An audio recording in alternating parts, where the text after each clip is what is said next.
وين كنت يا مروان؟ والله تعشينا عند المنتخب اليمني. ايوه دربتهم ولا ما؟ دربتونا اللعب، علمتونا كيف يلمسوا كوار، اشتهم يرفعوا راسنا بكره. يرفعوا راسنا بكره. توقع قطلون، توقع منهم 4 تعملوا به 4 درج. لا شقلة واحد يشقلب، واحد يجيبها بالعارضة، ثاني واحد يردعه. ايش علمتهم معهم تدريبا؟ علمتهم لمسات. لا هذه سريات اللي بيني بينهم. وتعشينا انا وعادل عباس. تعشيتوا سوا؟ تعشينا لي بسوا. وين دربتها؟ دربتها. انتم ما تصدقونش، عندنا جيت الان حافي من عندهم؟ من عندها. وين؟ وهذا كله علشان ايش؟ يحبحبونا لا تروح لا تروح لا تروح. قلت يا اخي هذا علشان الوطن. انا تدربتكم واعملوا هذا الحس معاكم. ولا تنسوا التدريب.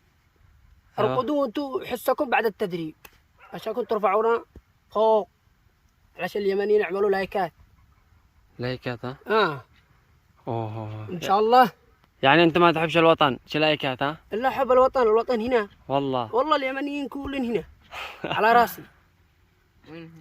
نشان يهزموا السعودية ويهزموا كل يعني ولا يخلي حاجة. الوقت واحد. الكاس حقنا. الكاس حقنا.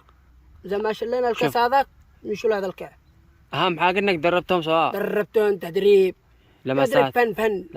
لمسات أحسن ما دربت فينيسيوس وأحسن ما دربته.